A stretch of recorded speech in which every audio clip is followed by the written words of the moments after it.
Sir sir পুলিশে phone দিয়েন না স্যার, আমি সত্যি বলতেছি আমার ব্যাংকে টাকা আছে। তোর মতো ফকিরের কাছে থাকবে ব্যাংক অ্যাকাউন্ট? তোর ড্রেসের দিকে একবার তাকায় দেখছস ময়লা সিরা জামা পরে? প্রথমে দেখে আমার সন্দেহ হয়েছিল যে তুই মিথ্যা কথা বলতেছস। তোর মতো রাস্তার ছেলের কাছে কি করে থাকবে এই কোটি টাকার ব্যাংকের অ্যাকাউন্ট? এই ব্যাংকে শুধু বড়লোকদের অ্যাকাউন্ট থাকে। ব্যাংকের ম্যানেজার কিছুতেই প্রিমিসের কথা শুনছেন না এবং সে সিদ্ধান্ত নিয়েছে প্রিমিসকে পুলিশের কাছে ধরিয়ে দিবে, কারণ ফিঙ্গারপ্রিন্ট মেশিনে প্রিমিসের আঙ্গুল ম্যাচ করেনি। এরপর ব্যাংকের ম্যানেজার যখনই পুলিশকে ফোন দিতে যাবে ঠিক তখনই প্রিমিস বলে, আরে আরে স্যার আপনি কি করতেছেন? পুলিশে কেন ফোন দিচ্ছেন? স্যার এমন তো হইতে পারে আমি ভুল আঙ্গুল দিছি, ডান হাতের আঙ্গুলটা কাজ করতেছে না, বাম হাতেরটা তো কাজ করতেও পারে। স্যার প্লিজ আপনি আমাকে আরেকটা সুযোগ দিন। দেখ, এই আঙ্গুল যদি কাজ না হয় আবার কোয়েশ্চন অন্য আঙ্গুল ট্রাই করো। বারবার ট্রাই করার কোনো সুযোগ নাই, এটাই লাস্ট। এই আঙ্গুল যদি কাজ না করে তাই আমি তোর সুযোগ পুলিশে দিব।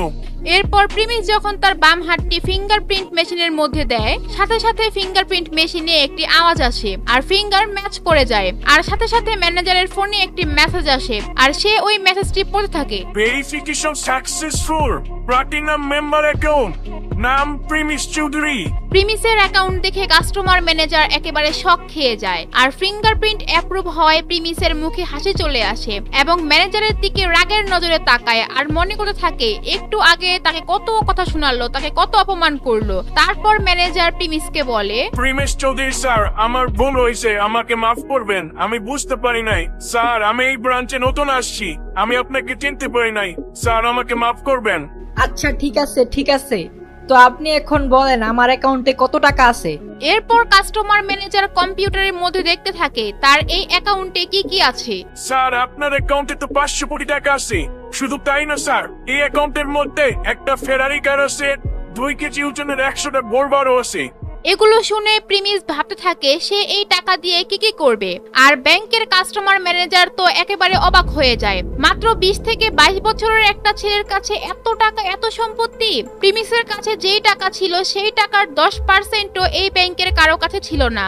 এরপর প্রিমিস মাথার পিছে 2 হাত দিয়ে বলে, আচ্ছা ঠিক আছে, তাহলে আপনি আমাকে একটা কার্ডের ব্যবস্থা করে দেন। জি স্যার, জি স্যার, আমি এক্ষুনি আপনার জন্য একটা কার্ড নিয়ে আসতেছি। স্যার আপনি শুধু আমাকে 10 মিনিট সময় দেন, শুধুমাত্র 10 মিনিট। কিছুক্ষণ পর কাস্টমার ম্যানেজার একটা প্রিমিয়াম ভিসা কার্ড নিয়ে আসে আর সে ওই কার্ডটি প্রিমিসের কাছে দিয়ে বলে, স্যার এই কার্ডটি আমাদের ব্যাংকের সবচেয়ে রেয়ার একটা কার্ড। এই কার্ড দিয়ে আপনি আনলিমিটেড লেনদেন করতে পারবেন। এরপর প্রিমিস ওইখান থেকে কার্ডটি নিয়ে চলে যেতে থাকে আর এইদিকে ম্যানেজার ইয়াসমিন মাথায় হাত দিয়ে বসে থাকে। সে বুঝতেই পারছে না যে কি হচ্ছে ভিআইপি রুমে। সে ভাবতে থাকে প্রিমিস মনে হয় পাগল, না হয় কোনো ক্রিমিনাল, আর না হলে সে ডাকাত। প্রিমিস মনে হয় কাস্টমার ম্যানেজারকে বন্দী করে রেখেছে। এগুলো ভাবতে ভাবতে সে প্রিমিসের জন্য অপেক্ষা করে থাকে ব্যাংকের গেটের সামনে। কিছুক্ষণ পর যখন প্রিমিস ব্যাংক থেকে বের হয়ে যাচ্ছিল ঠিক তখনই ম্যানেজার ইয়াসমিন বলে, সো গাইস এখন আমাদের ভিডিওটা শুরু হবে। তো এর আগে একটা ছোট্ট একটা বিরতি নেব, বিরতির পর আমাদের ভিডিও শুরু হবে। সো গাইস আমাদের গেমের মধ্যে আসছে 100% টপ ইভেন্ট। আর এই ইভেন্টটা যদি আপনারা নিতে চান তাহলে আপনারা এই হোয়াটসঅ্যাপ নাম্বার বা এই ইমো নাম্বারে আপনারা যোগাযোগ করতে পারেন। ও কিন্তু 100% ট্রাস্টেড অ্যান্ড ও আমার এক কাছের ছোট ভাই। ওর কাছ থেকে আমিও মাঝে মাঝে ডায়মন্ড নিয়ে থাকি, তো আপনারা চাইলে ওর কাছ থেকে নিতে পারবেন। তো গাইস যাদের ডায়মন্ড লাগবে তারা এই নাম্বারটা সেভ করে ওকে মেসেজ দিতে পারেন। এই থামো, তোমার এত সাহস কিভাবে হয় আমাদের ভিআইপি রুমে না বলে ঢুকার? আমি তো আপনাকে আগেই বলছিলাম আমি এখানে টাকা তুলতে আসছি, আর কিছু না। এরপর ইয়াসমিন দেখে প্রিমিসের হাতে একটি প্রিমিয়াম ভিসা কার্ড। এটা দেখে ইয়াসমিন ভাবতে থাকে যে প্রিমিস আবার এই কার্ড ভিতর থেকে চুরি করে নিয়ে আসলো না তো। প্রিমিস এখান থেকে ভেগে যাওয়ার আগে ইয়াসমিন জোরে চিল্লিয়ে বলতে থাকে, সিকিউরিটি, সিকিউরিটি, তাড়াতাড়ি এখানে আসেন। এটা শোনার পর 2 জন সিকিউরিটি গার্ড আসে ওখানে আর ইয়াসমিন বলে, ও চুরি করে ব্যাংক থেকে ভাগতাছে, ওরে ধরেন।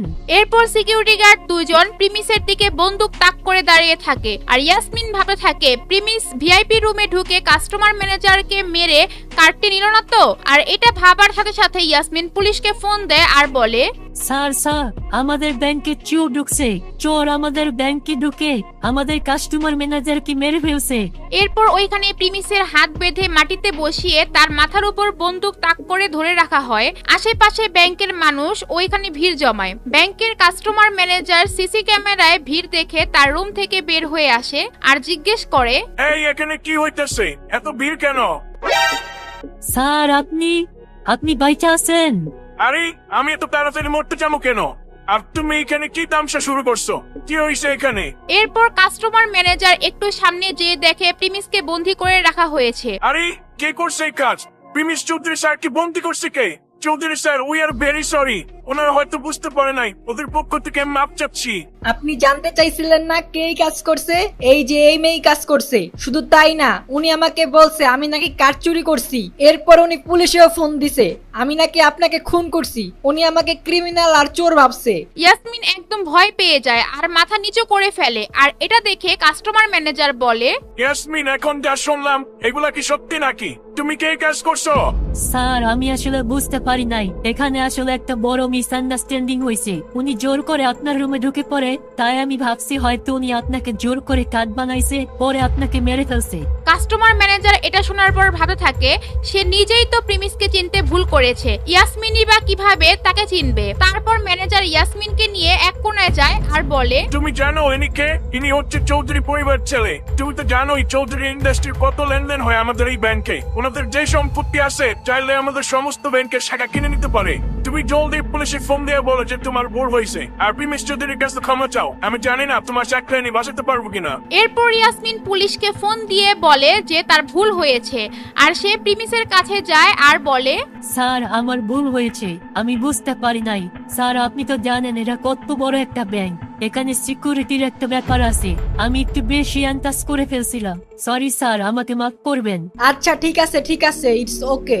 ইয়াসমিন ভাবতেই পারে না এত সহজেই তাকে মাফ করে দিবে, কারণ সে যে অপমান করেছে তাকে এত সহজে মাফ করে দিবে সেটা ভাবনার বাইরে ছিল। এরপর প্রিমিস ব্যাংক থেকে বের হয়ে যায়। গরিব থেকে প্রিমিস একদিনের মধ্যে বড়লোক হয়ে যায়। এখন প্রিমিস এই টাকা দিয়ে কি করবে? এত টাকা একসাথে পাওয়ার পর কি প্রিমিস খারাপ হয়ে যাবে, নাকি প্রিমিস আগের মতনই সৎ থাকবে? প্রিমিসের সাথে সামনে আরো কি ঘটতে যাচ্ছে সেগুলো দেখতে চাইলে দিবস গেমিং এর ইউটিউব চ্যানেলটি সাবস্ক্রাইব করে নোটিফিকেশন বাটন বাজিয়ে রাখেন।